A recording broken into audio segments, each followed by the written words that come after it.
teman-teman semuanya, kembali lagi di channel YouTube Aktra Entertainment. Saya Nuri Mutiara Muslim. Di vlogcast kali ini, aku mengundang atau bersilaturahmi ke tempat seseorang ahli, yaitu ahli bela diri, ahli pembuatan golok tertajam di dunia, ahli spiritual, pokoknya banyak lagi deh. Nanti kita langsung aja tanya ya sama seseorangnya. Pasti pada penasaran kan? Daripada penasaran, yuk kita langsung aja temuin seseorang yang menurut aku nih ya, menurut aku itu tuh bener-bener hebat banget. Seseorang yang menjadikan aku sebagai motivasi kehidupan aku. Nanti videonya jangan pernah di skip ya, karena setiap kata demi katanya itu menjadi motivasi buat kita semua. Nah guys, beliau adalah Ustadz Abdul Khair. Sebelumnya Nuri sangat berterima kasih banyak kepada Ustadz sudah meluangkan waktu untuk vlogcast bersama Nuri hari ini. Ya, sama-sama. Jadi vlogcast itu adalah vlog dan podcast Ustadz. Vlogcast itu adalah penayangan terbaru untuk Aktra Entertainment. Terus untuk masalah penayangannya gimana? Itu setiap hari Minggu kami tayangin. Oh begitu, mantep tuh, luar biasa. Masya Allah, Aktra Entertainment-nya makin sukses. Nah, kalau untuk film bela diri itu kami upload setiap hari Senin, Kamis, dan hari Sabtu. Masya Allah, gitu ya. Iya. Jadi aktif terus Aktra Jadi Entertainment. seminggu itu 3 kali film, 1 kali vlogcast. Sudah lama ya Nuri kita nggak syuting bareng seperti ini ya. Iya, udah berapa tahun nih? Sudah hampir 4 tahun mungkin. 2021 terakhir. Jadi 5 tahun guys, nggak kerasa ya. Terakhir kemarin tuh Nuri masih SD mungkin guys sama Pak Ustadz ini. SD atau SMP? Udah biru, udah masih biru bajunya. Oh iya. Ya udah SMP. Sekarang udah SMA Nuri, luar biasa. Kira-kira film terakhir kita kemarin syuting apa ya? Jangan ganggu anak Pak Ustadz. Itu yang pertama kalau nggak salah. Yang kedua, yang Nuri jadi peran utamanya itu loh kalau nggak salah. Apa namanya? Iya, anak bos besar guys. Anak bos besar. Itu viral pada masanya. Mungkin kita langsung masuk aja ya Tat ke pembahasannya. Boleh, boleh. Nanti penonton kita pada bosen. Betul. Setahu Nuri kan Ustadz tuh emang ahli nih di bidang golok. Nuri mau tanya nih Tat, menurut Ustadz, standar ketajaman golok di Indonesia atau di dunia nih, menurut Ustadz sendiri tuh gimana? Oke, pertama ketajaman yang paling luar biasa itu kalau Nuri taruh ini pisau, dijatuhkan rambut Nuri, putus dia. Bisa putus? Bisa, itu yang paling tajam di dunia. Tapi untuk saat ini sudah tidak ada lagi, kecuali di zaman Rasulullah dulu. Luar biasa itu tajamnya. Itu yang pertama. Yang kedua, di slice tisu. Slice tisu, kalau tisu itu ditaruh seperti ini, maka dia terbelah dengan rapi. Nuri belum pernah tuh ketemu yang kayak gitu. Nanti kita teskan, ya kan. Kemudian yang ketiga, standar ketajaman yang ketiga, dia di plastik ya. Kalau plastik kita taruh gini, dia terbelah. Dan yang keempat, dia di kertas. Nah, kalau sudah dia tajam di kertas, di bawah itu berarti pisau itu tumpul. Nah, makanya kalau minimal dari golok buatan Ustadz, yang paling tajam batasnya adalah slice tisu. Slice tisu. Dia slice tisu, ketajamannya sangat luar biasa, dan itu sudah merata minimal untuk penyembelihan hewan kurban. Jadi kalau kita tuh mau sembelih kurban itu harus tajam ya Tat? Harus setajam-tajamnya pisau, secepat-cepat pemotongan. Itu dalam hadisnya seperti itu. Langsung dia nempel sedikit. Maka tidak disarankan untuk ibu-ibu beli pisau sama Ustadz untuk motong bawang, untuk motong timun, buah. Nanti sedikit aja terus hilang jempolnya kan gitu. Iya ya. Jadi yang paling tajam tuh kita tes dari tisu ya Tat. Kalau dari apa tadi? Apa? Plastik, kertas. Yang pertama tadi ya. Rambut. Nah ya, rambut belum ada ya Tat. Rambut itu ada di zaman Rasulullah. Itu namanya pedang Damaskus. Pedangnya seperti ini kan. Rambut dijatuhkan, setelah melayang nempel, rambutnya putus, saking tajamnya pedang tersebut. Damaskus namanya. Sangat luar biasa. Tapi kalau untuk sekarang sudah tidak ada lagi yang tajamnya sampai setajam itu. Kenapa tuh, Tat? Berbahaya ya? Ya bukan berbahaya, maksudnya bahan untuk mencari bahan itu sudah tidak ada. Kecuali kalau Damaskus yang kita buat secara modern ya, penggabungan antara 7 baja menjadi satu, ditempa sampai dia akan berbentuk seperti batik atau pamor ya. Kemudian setelah berbentuk dari batik bisa, tapi tidak setajam yang saya bicarakan tadi. Maka minimal tajamnya adalah sampai di slice tisu. Oke. Seperti itu. Kalau untuk proses pembuatannya, Tat? Proses pembuatan begini ya. Pertama kita akan cari dulu bahan. Yang jelas bahan tersebut anti karat yang saya cari. Anti karat. Ya, Ini anti karat, apa? bahan bajanya, bahan bajanya. Kalau kita cari misalkan dari baja per mobil, rata-rata karatan karena karbonnya tinggi. Maka kita carilah bahan yang tidak berkarat. Apa? Di Swedia mengeluarkan bahan namanya Bohler. Macam-macam nama Bohler. Ada Bohler N695, Bohler N690, ada K110, tapi yang tertinggi adalah Elmax dan Vanax. Nah, Swedia mengirim barang tersebut ke Indonesia untuk dibuatkan potong tersebut, langsung sudah ditempah dari sana membuat plat ya. Setelah dibuat plat baru kita menggrinding pisau, dibentuk langsung karena itu sudah ditempa dari sana, udah ditempa tuh, nempanya pabrik. Jadi Ustadz sekarang ini pembuatannya tinggal langsung membentuk pisau dari plat yang petak kayak mister, kita bentuk saat digambar mau bentuk seperti apa, seperti itu. Baru nanti ditempiring. Setelah ditempiring, tahu tempiring? Enggak. Tempiring tuh kayak misalnya Nuri memasak kue nih, masak kue, dimasukkan ke dalam oven selama 30 sampai 40 menit. Gunanya apa? Untuk pengerasan baja. Jadi kalau kena tulang dia nggak apa-apa. Seperti itu. Setelah dipotong, selesai, baru bagus, luar biasa bahannya. Nanti dirapihkan, baru bikin sarung dan gagangnya. Ya kurang lebih 3 hari dalam pembuatan 3 hari, satu golok. Nuri kira pembuatan golok tuh susah. Memang susah, tapi 3 hari tuh cepet juga, Tat. termasuk kalau cepat sih seharusnya 1 hari udah kelar. Ya 1 hari kelar. Tapi kalau memang pengen lebih kualitas ya kan, ya 3 hari itu angka minimal. Biar supaya dapat golok yang sangat kualitas. Kalau Ustadz sendiri sudah berapa golok yang sudah Ustadz buat sendiri? Kalau pembuatan golok kita mungkin kurang lebih kalau dari tahun 2012 ya sampai saat ini udah ribuan, Nuri. Saya punya catatannya. Ribuan golok yang sudah saya jualkan, bahkan sudah ngirim sampai ke luar negeri. Tapi handmade ya. Saya bukan buat pabrikan, bukan juga grosiran, tapi kita membuatnya dengan handmade. Artinya handmade dengan tangan sendiri, ya kan? Karena kita ini menjual karya. Ya kan, menjual karya itu istilahnya yang terbaik. Ya, nanti saya akan tampilkan ya bagaimana foto-foto video yang terbaik, golok-golok yang terbaik seperti itu. Kalau untuk satu golok itu Ustadz jual berapa? Yang paling mahal dan yang paling termurah? Baik, yang paling murah itu pertama paling murah dulu ya. Ya kurang lebih di angka 250 ribuan. Itu pun bajanya baja strip atau baja per, ya kan, yang biasa. Ya tadi karena tapi tidak terlalu kualitas ya, tapi ketajaman luar biasa. Maksudnya ya dia mudah berkarat, dia juga mudah harus sering dirawat karena ya harganya seperti itu. Tapi kalau yang paling tinggi itu kan paling tinggi. Yang paling tinggi saya pernah menjual di angka 5.400.000. Itu bahannya Elmax. 5.400.000 bahannya Elmax, ketajamannya luar biasa. Bahkan saya pernah mendemonstrasikan bahan Elmax ini dengan satu golok ini tanpa mengasah 23 ekor sapi saya sembelih dengan ketajaman yang sangat luar biasa seperti itu. Jadi worth it lah ya, Tat. Oh, worth it banget. Untuk sekarang masih, Tat, jual-jual gitu? Tergantung pembeli ya. Makanya saya sekarang ini sudah mau hari raya Idul Adha lagi. Iya.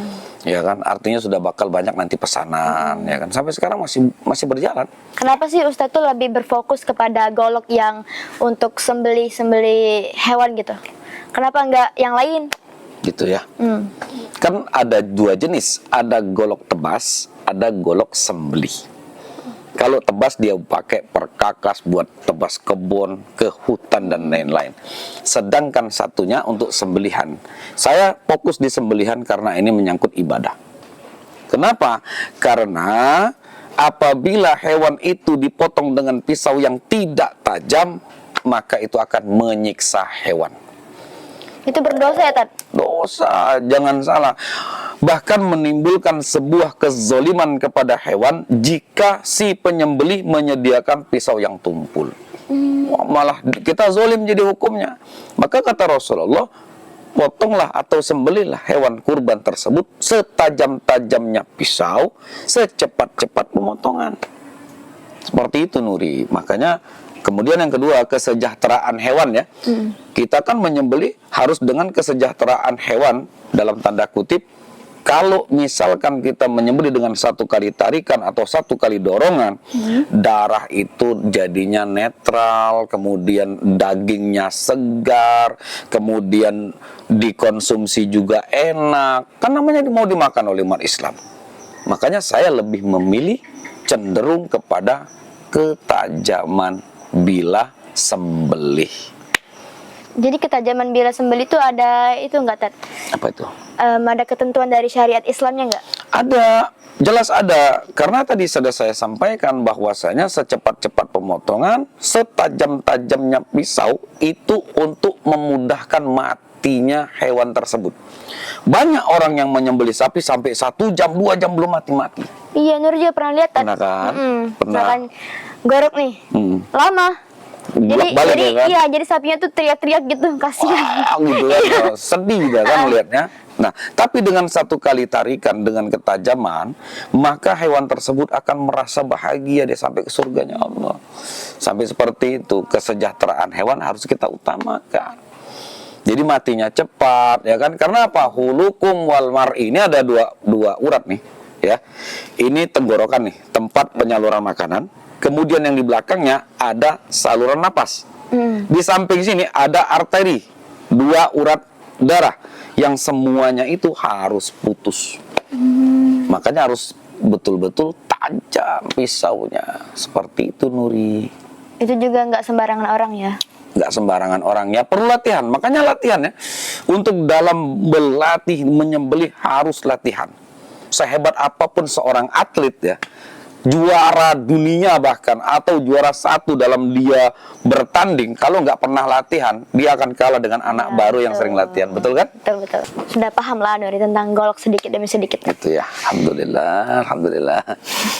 Boleh tuh kita masuk ke pembahasan lain? Boleh, silakan, nggak apa-apa.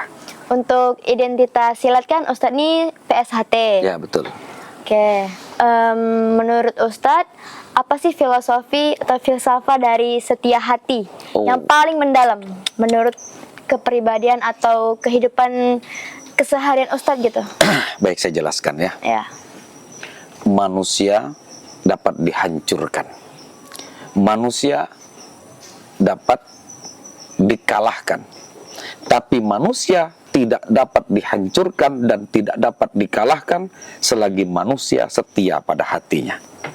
Nuri paham nggak maksud omongan Ustaz nih? Kurang sih, tak. Selagi manusia setia kepada hatinya. Ini dari PSHT kan artinya persaudaraan, setia hati terhati. Ya. Kita ambil di setia hatinya, setia kepada hatinya. Kalaulah ada manusia yang tidak setia kepada dirinya sendiri, maksudnya dikasih oleh Allah sehat, dikasih oleh Allah umur panjang, tapi dia gunakan kesehatannya, dia gunakan kemewahannya, dirinya sendiri itu digunakan buat maksiat. Dia lakukan hal-hal yang tidak baik hari-harinya, ya kan? Karena apa? Karena dia tidak setia kepada hatinya sendiri. Orang kalau dia setia kepada hatinya sendiri, ketika mau melakukan maksiat dia takut kepada Allah.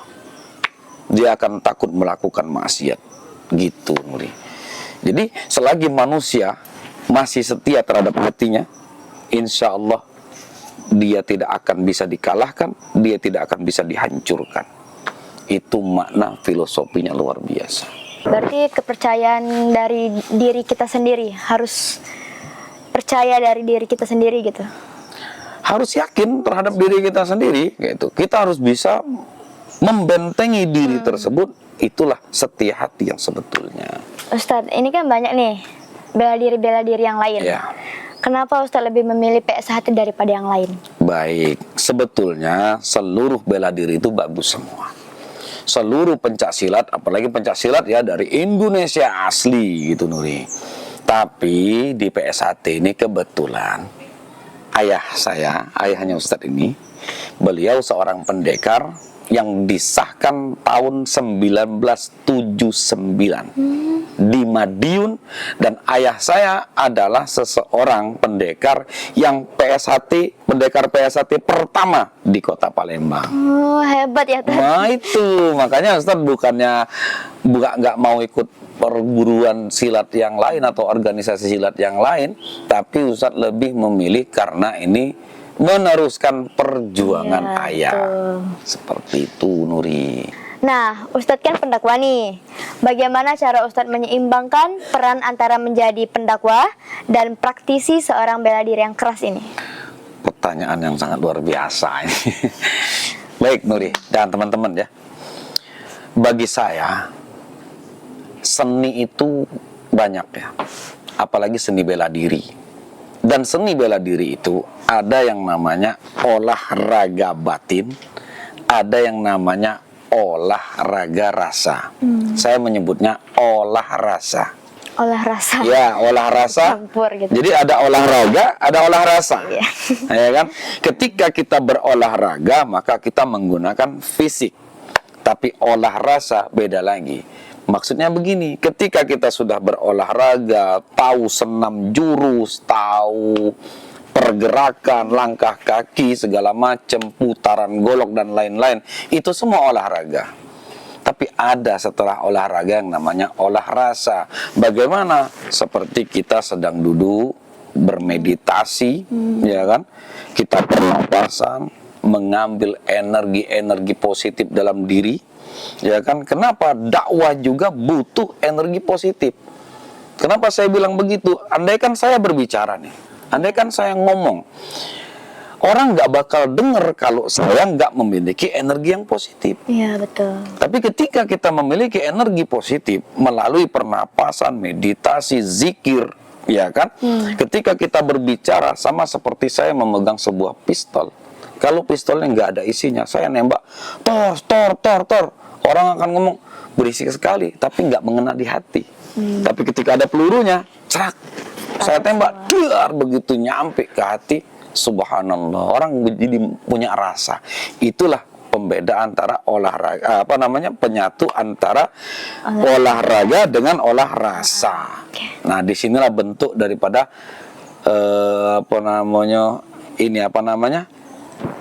aplikasi dalam wujud saya menjadikan antara olahraga yang keras dengan dakwah ini. Pendakwa, okay. Jadi bisa sinkron lah. Seimbang, Saya rasa teman-teman juga paham kan Nuri? Nuri aja paham kan? Ya, paham. Nah, insya Allah. Oh ya guys, dengar tadi ketinggalan nih. Ustadz ini juga adalah seorang YouTuber bela diri. Kalian bisa cek sendiri di channel YouTube-nya Asgar Blade. Nanti di situ banyak video-video Ustadz. Ustadz pertama kali membangun channel YouTube di tahun berapa? 2017 itu hanya iseng awal-awalnya Nuri. Tapi terbentuknya saya niat untuk memajukan YouTube saya itu di 2019. Berarti kurang lebih 7 tahun ya? 7 tahun yang lalu.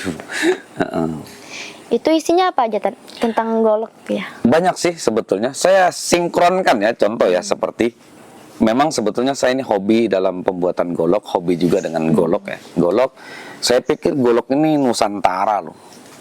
Pertama dari pencak silatnya ada. Iya, betul. Ya kan? Dan dari filosofi dari golok juga ada. Kalau dalam Al-Quran itu namanya surat Al-Hadid, tentang baja, tentang besi. Jadi dari golok bisa melangkup semua. Makanya saya masukkan dari golok itu ada dakwahnya, ada silatnya, seperti olahraga dan olah rasa tadi. Ya kan? Jadi semuanya tergabung. Saya dakwah, saya main silat, saya juga buat golok. Dan banyak yang suka, alhamdulillah. Alhamdulillah. Itu juga hobi ya, Tad? Hobi. Hobi-hobi Ustadz nih keren-keren. Hobi yang menghasilkan duit. Iya, betul. Itu kok bisa bisa bagi waktu antara bela diri, YouTuber. Masalah waktu ya Nuri ya. Kalau dikatakan sibuk, semua orang sibuk. Dikatakan orang itu apa namanya? Saya tidak punya waktu, bohong. Kalimatnya harusnya gini, maukah kita meluangkan waktu? Nah, seperti itu teman-teman. Maukah kita meluangkan waktu? Jadi kalau masalah waktu, bukan saya membagi waktu, tapi saya mau meluangkan waktu. Mudah-mudahan sehat, ya kan, umur panjang dan tidak ada permasalahan, kita bisa lanjut terus kayak gitu, Nuri. Tapi hebat sih, Tad. Nuri aja ikut eskul cuman 3 di sekolah udah gak sanggup. Cuma eskul padahal. Langsung ya, tiga-tiganya ya. Iya. Udah berat ya. Ya. Tapi kita harus bisa membagi waktu itu. Nah, kalimat membagi waktu setelah kita mau meluangkan waktu, baru kita bisa membagi waktu. Tapi satu hal yang paling penting, jaga kesehatan, normalkan istirahatmu, jangan makan yang tidak baik, sebelah, Nah, denger guys. makan makanan yang tidak baik, apalagi tidak berolahraga. Nah. Maka kalau badan kurang olahraga, imun tubuh melemah, sakit cepat datang. Ya betul.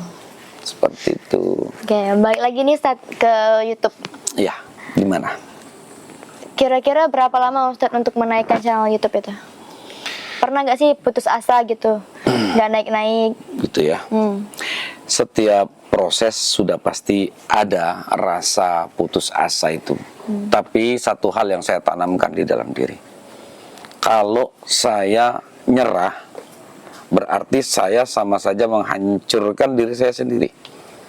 Jadi gini, membangun sesuatu itu Nuri, sama kayak kita naik kapal.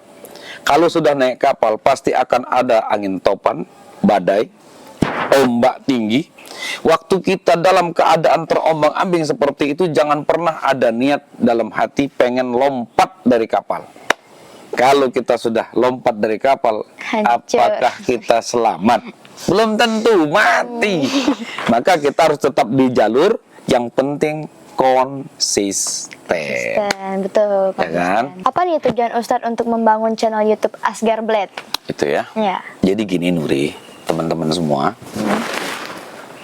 saya ini kan orang Indonesia yang sangat mencintai Indonesia. Keren. Ya kan?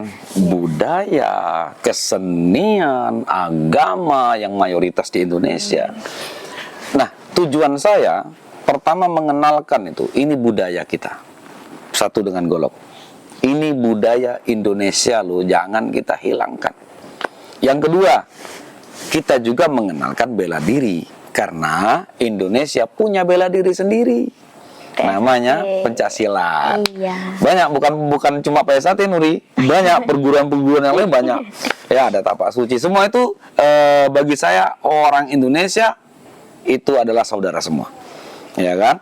Kenapa? Karena dari semua bela diri pencaksilat ini kita bangga dengan Indonesia memiliki bela diri sendiri, namanya pencaksilat. Nah, itu. Dan saya masukkan juga, kebetulan saya ini basicnya pendakwah ya. Jadi saya masukkan juga bab agama. Jadi semuanya sinkron Nuri. Ketiga hal. Ada semua. Di satu channel YouTube. Betul. Jadi ada semua yang mau pengen, tapi ada pasti goloknya. Iya. Ya kan? Gitu, golok, silat dan dakwahnya. Jadi sekali nonton channel Ustadz tuh bisa tahu tentang golok, tentang bela diri, Iya. tentang agama, ya Tad? Sebagai contoh nih Nuri ya, ada orang bertanya tentang bab golok. Nah, golok pun berkaitan dengan penyembelihan hewan kurban. Iya. Banyak kan orang yang nggak paham bagaimana cara menyembeli, doanya bagaimana. Nah, saya edukasi di sini. Jadi semua itu ada dan bahasanya paket lengkap. Paket lengkap, bahasa anak zaman now. Nah, Nuri dengar-dengar sekarang nih banyak sih Ustaz yang menganggap bela diri pencaksilat itu atau bela diri yang lain-lainnya itu hanyalah untuk gengsi, untuk bahwa gue ini keren nih bela diri, dan untuk memakai bela diri itu sebagai untuk kejahatan. Itu bagaimana sih menurut Ustadz tanggapan orang-orang yang berpikir kayak gitu? Sebetulnya hal tersebut oknum ya, kalaupun ada oknumnya.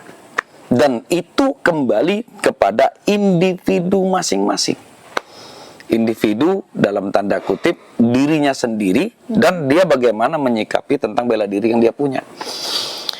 Seorang pendekar yang sesungguhnya adalah dia mampu menahan amarahnya. Wah, gimana coba kalau Nuri garis bawahi ya? Seorang pendekar yang mampu menahan amarah, dialah pendekar yang sejati. Ya kan, bukan baru diplototin sedikit atau dilihat sedikit, apa lo lihat kan itu udah salah, ya kan. Harusnya dia juga mempelajari yang saya bilang di awal tadi, ada olahraga, ada juga olah rasa.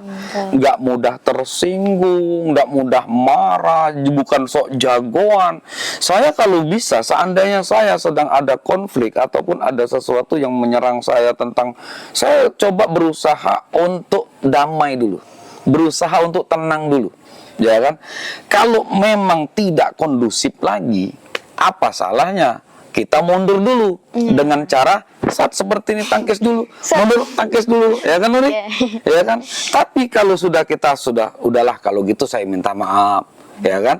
Kita ngalah dulu, tapi dia masih ngotot, nyerang dulu kita, kan gitu. Iya, betul-betul. Mainkan, begitu Nuri. Jadi harus bisa tahan amarah ya tadi. Iya, itu emosi. pendekar yang sejati itu Nuri. Nah, sebagai penutup nih Ustaz, boleh nggak sih Nuri minta sedikit motivasi untuk Nuri dan penonton? Bagi Ustaz yang sudah menjadi YouTuber, pendakwah, dan bela diri. Oke, satu motivasi ya. Iya. Motivasi bermanfaat. Motivasi buat kita semua ya teman-teman. Saya mungkin akan sedikit bercerita saja untuk membuat sebuah golok yang luar biasa, kualitasnya hebat, ketajamannya sungguh amat tajam dan rapi, seninya bagus. Pertama, besi itu harus ditempah. Dan ya baja itu harus ditempah dengan kuat sehingga baja tadi ibarat kita kalau ditempah terus, kita bisa sabar, kita lebih dewasa, kita lebih bijak. Prosesnya panjang. Jadi dalam kehidupan ingin mencapai sesuatu, ingin menjadi kalian itu lebih tinggi dan berkualitas, prosesnya harus panjang. Jadi kalau diuji sedikit, misalkan diuji tentang masalah dunia, diuji tentang masalah nggak ada duit, sedikit usaha, dikit sabar, nanti Allah kasih rezeki. Ya, baru diuji sedikit tentang masalah, kita sudah mudah tersinggung, berkecil hati, putus asa, sampai mau bunuh diri itu gimana? Artinya kita harus siap dengan proses tempahan sehingga kita akan jauh lebih baik. Tempahan golok, nah seperti tempahan golok lah, kalau pengen berkualitas maka harus siap diproses. Ya. Motivasi nih buat Nuri dan teman-teman yang seumuran sama Nuri. Bagaimana sih cara menghilangkan rasa malas? Dan Nuri sering misalkan untuk membangun sesuatu nih, atau mau ikut eskul atau kegiatan apapun itu, Nuri tuh semangatnya di awal doang. Jadi pas sudah terjun, Nuri males untuk melanjutinya karena ya males, cuman penasaran di awal aja gitu. Gitu ya. Ada satu doa buat teman-teman dan kita semua ya. Doanya Allahumma paksakan. Allahumma paksakan. Jadi kalau udah males, paksakan. Udah males, paksakan. Lama-kelamaan insya Allah akan jadi terbiasa.